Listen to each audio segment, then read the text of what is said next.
Apresentação está aqui. Boa noite de novo, que eu acho que eu já abracei quase todo mundo. Estou muito feliz de estar aqui numa data tão especial. E boa noite para os internautas. Eu vou ficar meio assim, olha, aparecendo para vocês e sumindo, porque eu tenho dificuldade de ficar presa no lugar e tem gente que está escondida aqui, viu, seu Paulo, dona Ângela? Eu não vejo direito vocês. Mas, enfim, estou muito feliz. Feliz com os abraços que eu já recebi, feliz de saber que é uma data especial para vocês, feliz de ter visto um grupo de música cantando, tão lindas, que vocês não cantam só, né, a música, vocês vivenciam. A gente vê vocês se movimentando e entrando na música, isso é muito gostoso, porque a gente capta melhor.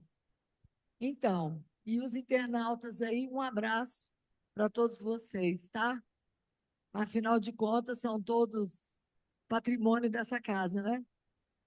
Então, a dona Ângela, quando me solicitou o tema, aí eu peguei e falei assim: será que esse tema, dona Ângela, ela tem uma finalidade específica, né?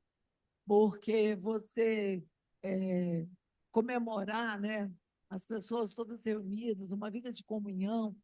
Eu liguei para ela e falei: dona Ângela, o que que a senhora está querendo com essa temática? Eu vou desligar aqui. Pode? Aí ela falou para mim assim: não, vou te mandar todas as celebrações.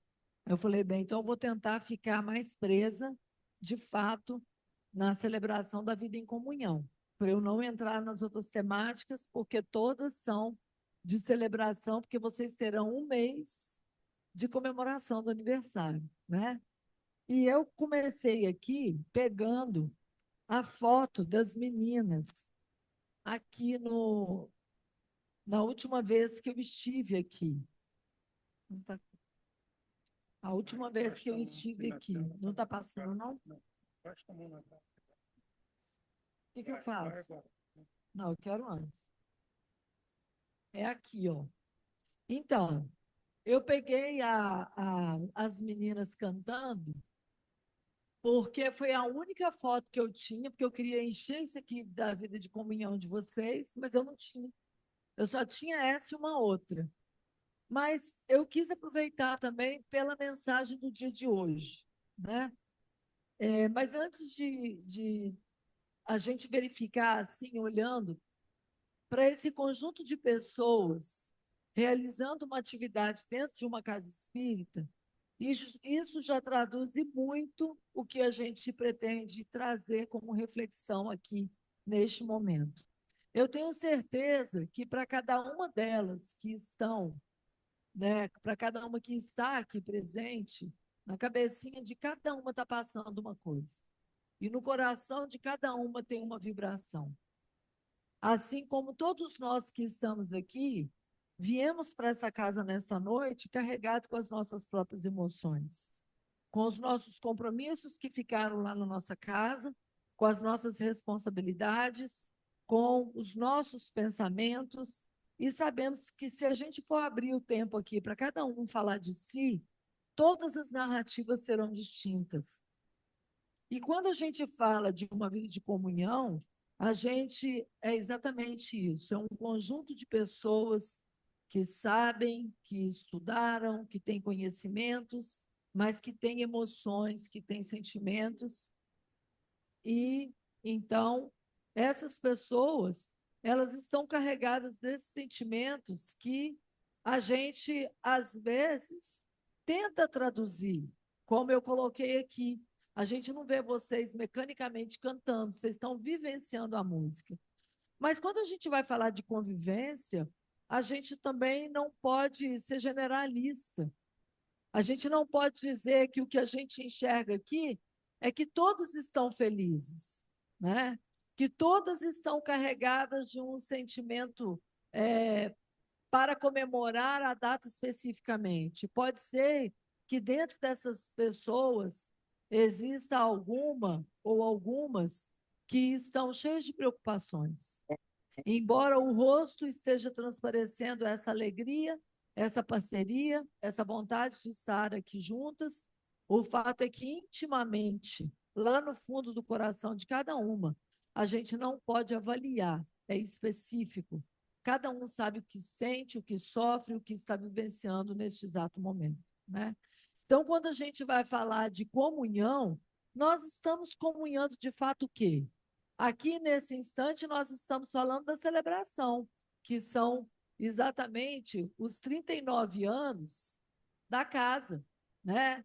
Desde o início, o Heraldo ele fez o comentário, o eu ouvi mais alguém falando, não lembro quem foi, acho que foi o Daí que falou do aniversário da casa.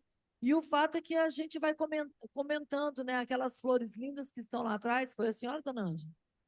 Então, que a dona Ângela já deixou ali para todo mundo, para alegrar o ambiente. Aí você vê que cada um vem carregado da sua própria emoção e dos seus próprios fazeres, né?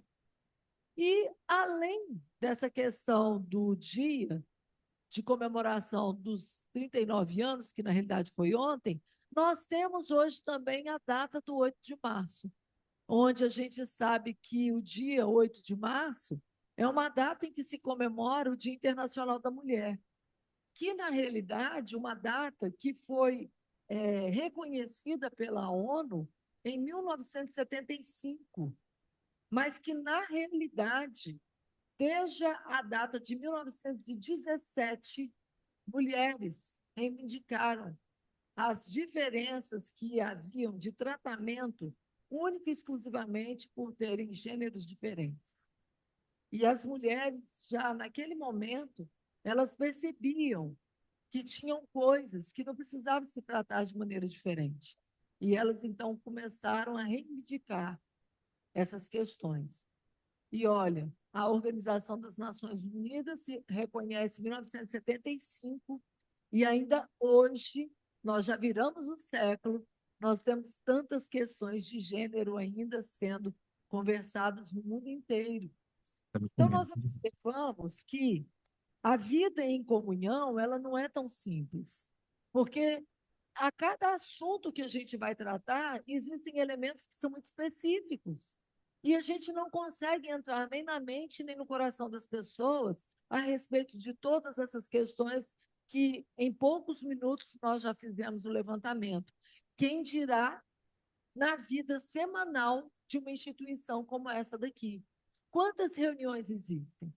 Em cada reunião, uma finalidade específica, né? Quantas conversas vocês têm antes de chegar aqui e depois que saem daqui? E ainda as interrelações que existem com a espiritualidade. É quando a gente vem tratar de assuntos específicos da espiritualidade, mas quando a gente não vem tratar também. Porque essa instituição ela é aberta, tem pessoas que adentram aqui, nunca ouviram falar de espiritismo, muito menos a interrelação do mundo material com o espiritual. Então, são muitas questões numa vida em comunhão. E hoje, nós, olhando para essas meninas e usando todas elas como exemplo para falarmos o assunto, iniciarmos esse assunto, nós estamos com um pensamento em torno da mulher, em torno da comemoração desta casa. E isso é muito bom, porque são causas nobres, são causas necessárias da gente abordar, né, o entendimento. Mas, tratando especificamente da temática que a dona Ângela me incumbiu, nós então trazemos aqui uma convivência, né, de Jesus com os seus apóstolos, onde ele comungava não só da palavra, não só dos seus ensinamentos, mas ele olhava profundamente para cada um desses homens e conseguia fazer a leitura do que estava lá no fundo de suas almas. Porque Jesus tem essa capacidade, Jesus ele consegue enxergar verdadeiramente quem somos. E embora ele conseguisse verificar a fragilidade no olhar, né? E talvez a ignorância, do ponto de vista do ignorar, não ter conhecimento a respeito das coisas espirituais que Jesus veio trazer, porque a gente, de acordo com a narrativa de Humberto de Campos, Jesus, logo no início, quando ele começa a juntar os seus apóstolos, ele encontra Hanã, que era um senador importante, um juiz importante, que foi inclemente na causa de Jesus, acabando por ter a condenação do Cristo na crucificação. Hanã aborda esse galileu que estava ali nas imediações de Jerusalém, justamente com esse intento de convidar os seus apóstolos para instalar o reino de Deus na terra. E Jesus convida exatamente homens comuns como nós. E é exatamente desses homens comuns que ele faz a implantação do reino de Deus na terra. Esses homens comungaram com Jesus durante 3 anos e só conseguiram compreender verdadeiramente a mensagem do Cristo após o momento derradeiro. Porque só depois da crucificação que eles sentiram verdadeiramente aquilo que Jesus tinha falado, porque eles perceberam que ele vivenciou absolutamente tudo. E, inclusive, vivenciou aquilo que nem era de sua própria necessidade, mas ele vivenciou para nos exemplificar. E depois, então, do momento da crucificação, foi que alguns deles tomaram para si a responsabilidade de continuar propagando o reino de Deus na terra.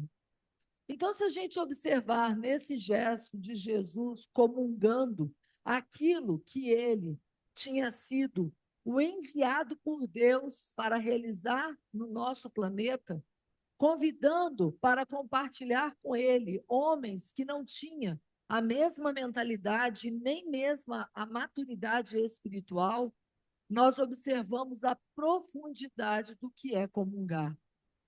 Às vezes a gente pensa que comungar é somente compartilhar com aqueles que nós temos afinidade. Nós aqui todos temos uma afinidade em comum. E estamos aqui nesta casa para estudar o Espiritismo. Todos nós temos em comum o interesse pelo Espiritismo. Mas não é só isso. Comungar é muito mais do que isso. Jesus, além de trazer todos esses ensinamentos, ele ainda partilhava da bebida e do alimento com aqueles irmãos. Ele se colocava na mesma condição socioeconômica que esses irmãos para poder comungar verdadeiramente, 100%, tudo aquilo que ele tinha para oferecer e ensinar com aqueles homens que ali estavam. E aí eu pergunto para vocês, que pena, Heraldo, ficou lá atrás do coisa da imagem que eu queria mostrar. Eu peguei uma outra foto, não, dá para trazer para cá? Eu peguei uma outra foto nossa para mostrar. Ai, deixa assim então. Isso. Para poder mostrar e perguntar para você se existe alguma diferença isso aqui, ó. O que Jesus estava fazendo? E o que nós estávamos fazendo aqui? Concorda, gente? Seu Paulo, o senhor ficou cortado aqui, ó. O senhor está aqui, ó. O senhor está aí. Então, eu pergunto para vocês, qual é a diferença? Foi o tempo?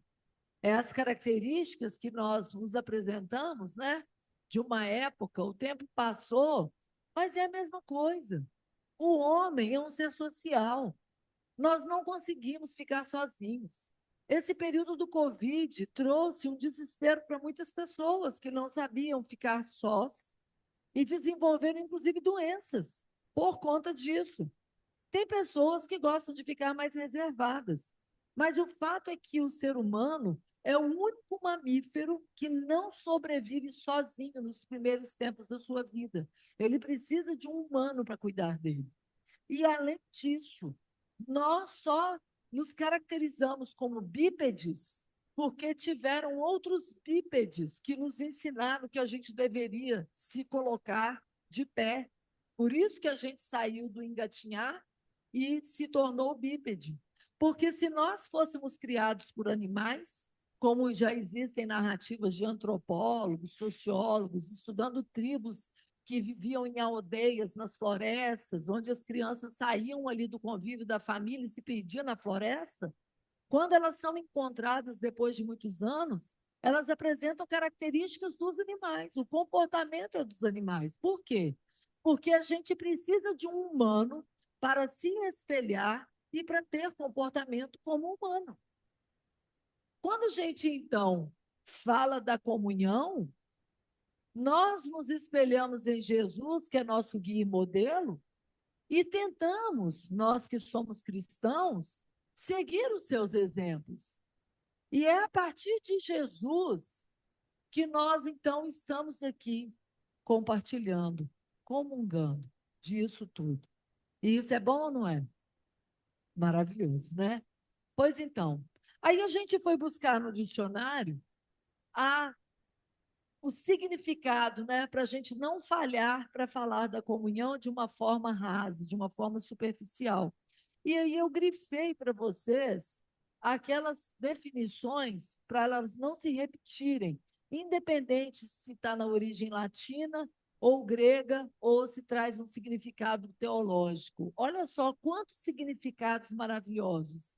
A ação de unir, associar ou compartilhar, ter em comum, essa ideia de ter em comum, a parceria, descreve a parceria, participação, participação conjunta, a união profunda, compartilhamento de vida, fé e propósitos, e, no aspecto teológico, a união das pessoas com Deus, com a comunidade, né? Aqui está no caso eclesial, porque a comunhão para os católicos tem um aspecto religioso diferente do nosso, né? Inclusive dentro dos rituais. E a partilha espiritual, que é igual para todos nós. Então, olha quantos significados, e aí a gente sintetiza. Na realidade, comunhão, portanto, significa unir-se para compartilhar algo, tornando a experiência comum a um grupo ou união íntima com o sagrado. Então, é isso tudo junto e reunido que nós estamos aqui, compartilhando, comemorando, felicitando, né? E vivenciando tudo isso, e é maravilhoso. Mas para continuar falando para vocês a respeito do compartilhar, eu queria trazer uma história da ratoeira para poder depois fazer uns comentários e eu quero interagir com vocês, tá bom? Então eu vou fazer a leitura dessa história. Então diz que um rato, ele estava olhando pelo buraco lá da casa onde ele vivia, quando ele viu que o fazendeiro chegou com um pacote. Aí ele ficou todo assanhadinho, né, no que poderia ser de comida. Só que logo ele descobriu que o que tinha naquele pacote era uma ratoeira, o que fez o ratinho ficar desesperado.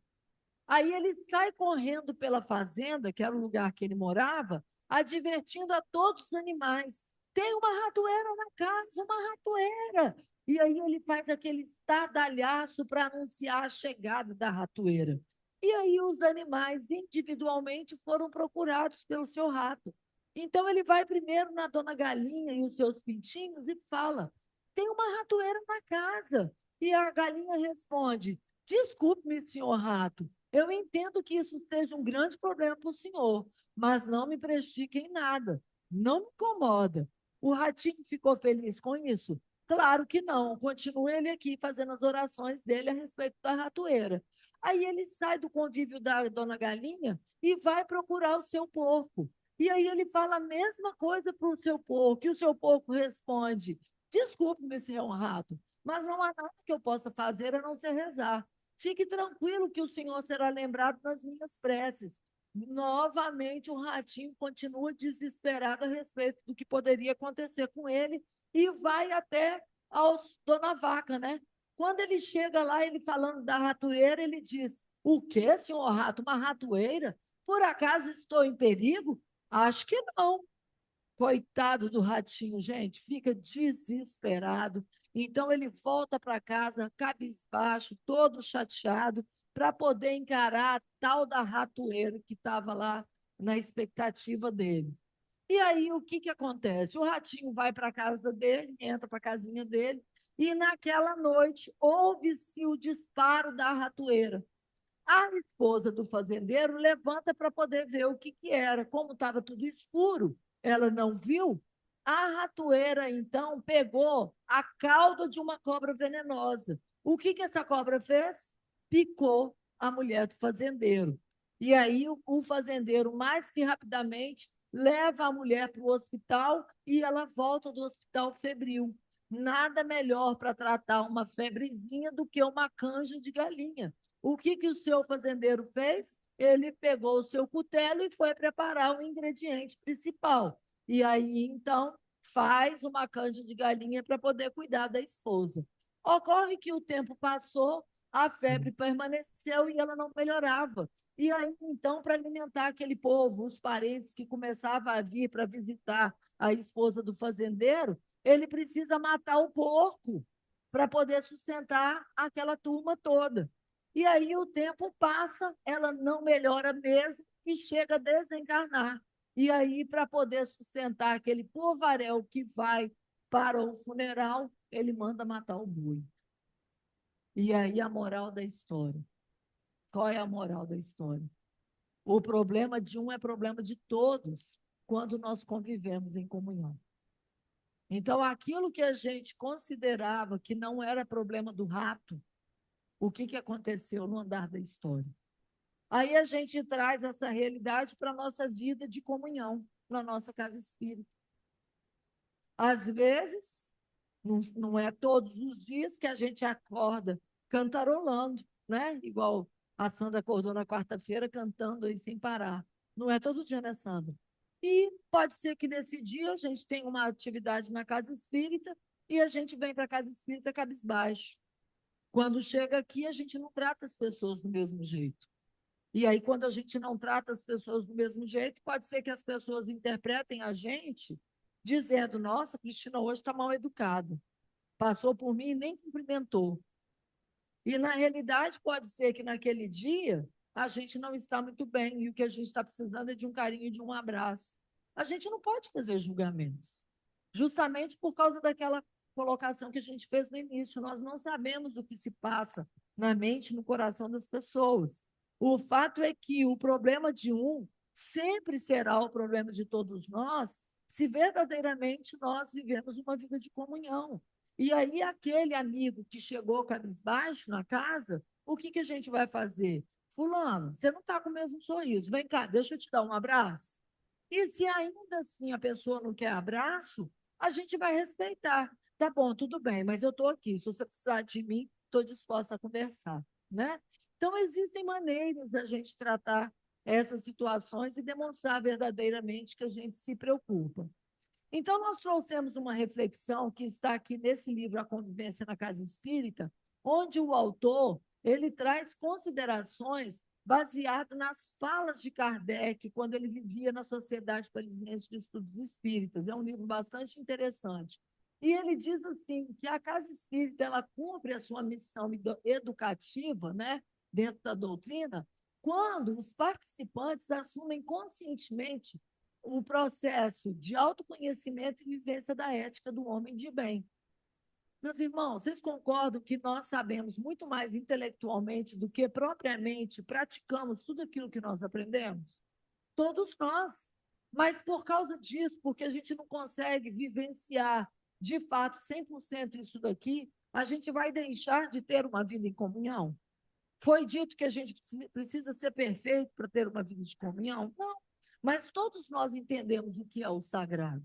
Sagrado para a gente é a gente entender a doutrina do Cristo e é a gente seguir esse roteiro. E aí, então, Kardec, quando ele funda a Sociedade Parisiense, ele tem um lema, que é muito importante esse lema. Ele fala do trabalho da solidariedade e da tolerância. O trabalho e a solidariedade é mais fácil da gente compreender, mas às vezes a tolerância, a gente fica meio equivocado, meio embaraçado. Então, eu trouxe uma consideração do autor quando ele diz, eu não vou saber de cor, não. Ó. Como é que eu faço aqui? É só puxar? Eu vou precisar da sua ajuda aqui. Tolerar não é um ato passivo, né? Não é uma atitude, vamos colocar. Passiva contemplativa. Tolerar não significa assumir uma postura de neutralidade, encobrindo a verdade, pois esta deve estar presente em todos os momentos. Mas a verdade nunca deve ser agressiva, sob pena de desvirtuar-se. Veja bem, a gente tem que estar com a verdade né? Sempre. Mas a gente não pode usar a verdade de uma forma onde o outro vai sentir-se menosprezado ou agredido, porque a gente está colocando a verdade. Um dia, Divaldo perguntou para o Chico se o Chico contava mentira. Aí, sabe qual foi a resposta do Chico? Eu acho linda essa resposta. Ele riu para o Divaldo e falou assim: eu adio a verdade. É lindo isso, é delicado, né? Então, a gente então não usar a verdade de maneira agressiva, sob pena de desvirtuar o foco daquilo que é verdade. Se aceitássemos o relativismo dos valores, estaríamos considerando que cada pessoa teria direito à sua verdade, definindo critérios próprios para o homem bom e o mau. Como nós somos cheios ainda de equívocos nas nossas vivências, é bom que a gente se sinta firme, seguindo aquilo que Jesus propõe como verdade, porque nós ainda somos muito falhos. Não é à toa que Jesus recebeu a missão maior por Deus e nós, que somos os incumbidos também de realizar, e estamos aqui pelejando para dar o nosso melhor, né? Mas, quando a gente fala, então, de realizar a comunhão da melhor maneira que a gente consegue, nós precisamos pensar nesses três elementos, que são elementos que Pestalozzi nos ensina como utilizar. Então, nós temos aqui a cabeça, que representa o quê? O intelectual, o aprendizado. As mãos, que significam o quê? A nossa ação. E o coração, que representa as nossas emoções. Pois então, todo mundo entendeu o que Pestalozzi, professor de Kardec, ensinava. Ele dizia que o processo de educação do ser humano tinha que se basear nesses três itens: a vida intelectual, psicomotora e a moral, porque somente esse conjunto queria tornar o sujeito capaz de compreender a mensagem do bem, a mensagem do amor, o propósito da vida. Porque adianta a gente ter muito conhecimento, mas a gente não saber colocar em prática? A gente lá na nossa casa recebe muitas pessoas com muitos diplomas, que até estudam intelectualmente a doutrina espírita, mas quando você fala para poder, por exemplo, Thales, trabalhar com evangelização, não entende nada de evangelização. A gente precisa ensinar a colocar aqueles conhecimentos que foram aprendidos em prática para a criança e para o jovem, ou até mesmo para o adulto. Porque não é simplesmente a gente querer ensinar abrindo um livro e fazendo leitura.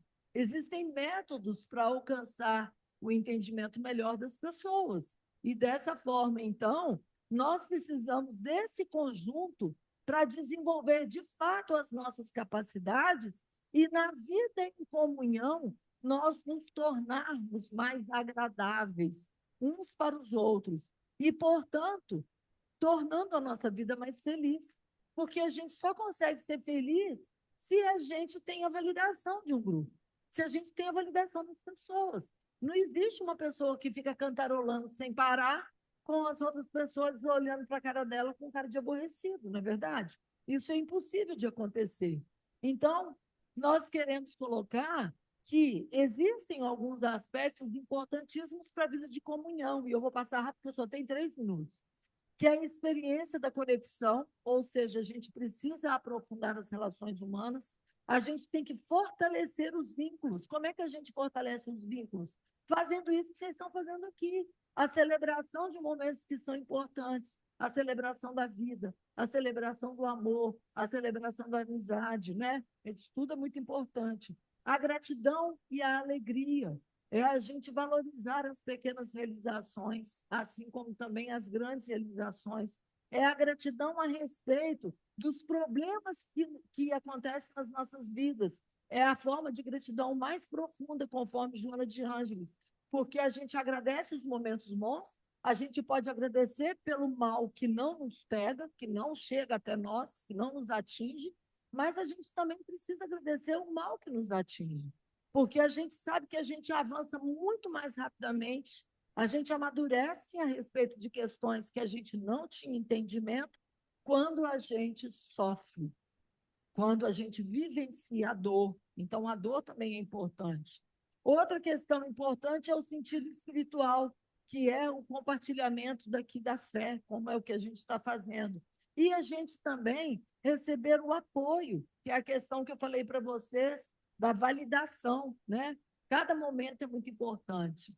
E se a gente for falar dentro da doutrina espírita, a gente sabe que Kardec, ele nos ensinou que nós podemos, né, vivenciar, aprender, mas não é para ficar só no ritual, só no entendimento. Nós precisamos, de fato, vivenciar tudo isso daqui, né? O amor ao próximo, a solidariedade, tudo que nós fazemos, tudo que nós aprendemos. E ele diz que somente a caridade vivenciada é que nós vamos ser salvos. E o que é a verdadeira caridade, conforme os Espíritos nos ensinaram? Benevolência para com todos, né? Indulgência para com as imperfeições alheias e o perdão das ofensas. Então, se a gente não tem esse tipo de sentimento na vida de comunhão e a gente se apega às questões menores, nós vamos sofrer muito. E aí a gente precisa pensar qual é a missão da casa espírita, porque se eu quero vivenciar a vida de comunhão, eu tenho que ter um entendimento que dentro de uma casa espírita a gente precisa acolher, esclarecer e consolar. A gente, então, vai vivenciar com as pessoas, oferecendo o que a gente tem de melhor, a gente precisa estudar e a gente precisa colocar em prática, que é exatamente tudo aquilo que Pestalozzi havia dito. E uma casa espírita, ela recebe vários títulos, várias colocações que os espíritos nos trazem, né? E é bom que a gente pense também que a casa espírita, conforme as narrativas de André Luiz, de tantos espíritos que trazem os casos que acontecem na espiritualidade, os socorros que acontecem, é que é um verdadeiro poço avançado de socorro. Porque dentro de uma casa espírita e dentro das igrejas sérias, são produzidas energias que são levadas para socorrer almas aflitas, que podem estar encarnadas como desencarnadas. E quando a gente está comungando de tudo isso daqui, nós estamos recebendo e, ao mesmo tempo, nós estamos compartilhando energias. E existem espíritos neste salão trabalhando que separam essas energias. E essas energias são direcionadas de acordo com a necessidade daqueles que serão socorridos. Então, comungar também com o mundo espiritual, oferecendo para o mundo espiritual tudo que nós temos para oferecer. E aí, avançando um tanto mais no que Kardec trouxe sobre o trabalho, a solidariedade e a tolerância, a Joana de Ângeles, ela propôs que nós, na Casa Espírita, nos espiritizássemos, que é, de fato, estudar a doutrina espírita, porque às vezes a gente estuda um monte de coisa, menos espiritismo. A gente quer inovar trazendo um monte de teoria do mundo e esquece de ajustar dentro do propósito do espiritismo, se esquecendo que é somente dentro da casa espírita que se ensina o espiritismo. E ninguém no mundo tem um entendimento da vida espiritual como nós temos.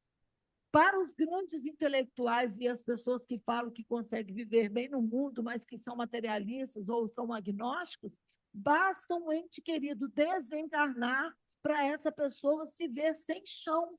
E o único lugar que ela vai encontrar consolo, conforto e entendimento é dentro de um ambiente espírita, porque não existe outro lugar que fale que a vida continua e que a gente vai se reencontrar. Então, essa missão é nossa. Então, nós precisamos levar muito a sério de comungar doutrina espírita. Isso é muito importante. Outra questão, a gente precisa se qualificar. Nós encontramos espíritas que acham que o conhecimento que tem é suficiente para aquilo que desempenha. Nunca será, porque a doutrina é uma doutrina progressiva e ela traz conteúdos novos sempre. À medida que o mundo vai avançando, a gente vai amadurecendo, novos elementos são acrescentados para o nosso entendimento, para o nosso avanço, né? E, por fim, Joana propõe a questão do humanizar. O que é o humanizar? É nós nos olharmos com os olhos uns dos outros, entendendo que as vicissitudes da vida, que é o frio, a fome, a doença, todas as questões que a gente vive porque estamos encarnados, faz-nos iguais.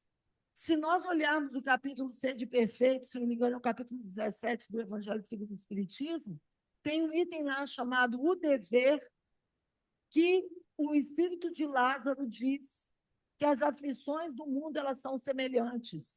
E isso é uma estratégia de Deus nas nossas vidas. Porque toda família tem um caso de doença, tem um caso de decepção, tem um caso de falência financeira, tem traição, toda família tem. Toda família tem. Tem a perda de um ente querido, um arrimo de família. E as dores, elas são semelhantes, espalhadas aí pelo mundo afora. Mas por que Deus usa isso estrategicamente? Porque nós, quando formos atentar contra o outro, ou quando a gente desejar, pelo menos em pensamento para o outro, porque o outro nos feriu, a gente saber que aquilo que a gente está desejando para o outro não foi bom para a gente. Então, é por isso que as dores são semelhantes. Mas, no entanto, Deus é tão maravilhoso conosco que as possibilidades de felicidade, elas são inúmeras. E elas não são iguais. Porque tem família que recebe bebezinhos queridos e tem família que não teve bebezinhos. Tem família que a gente felicita quando alguém passa no vestibular, consegue um emprego, e tem família que não tem isso. Mas tem família que tem gente que canta, que é uma beleza igual vocês, e tem família que ninguém canta. Então, as possibilidades das alegrias, elas são diversas. E a gente vê os recursos todos os dias chegando para a gente. A gente tem um anoitecer da vida todas as noites, né? O dia se fecha, mas todas as manhãs nós temos a claridade que Deus nos proporciona para a gente perceber que nós temos chances todos os dias de comungar com o Pai que é Deus, a respeito da nossa vida, a respeito de todas as possibilidades, encher o nosso coração de amor para vivenciar tudo isso que é possível da gente vivenciar num ambiente como este aqui. Eu não vou continuar com os slides por causa do nosso tempo, mas eu quero que essa mensagem até aqui venha abraçar todos vocês e que a felicidade alcance todos os nossos corações. Muito obrigado e parabéns aos Missionários da Luz por tudo que vocês conquistaram até aqui. Beijo em todos.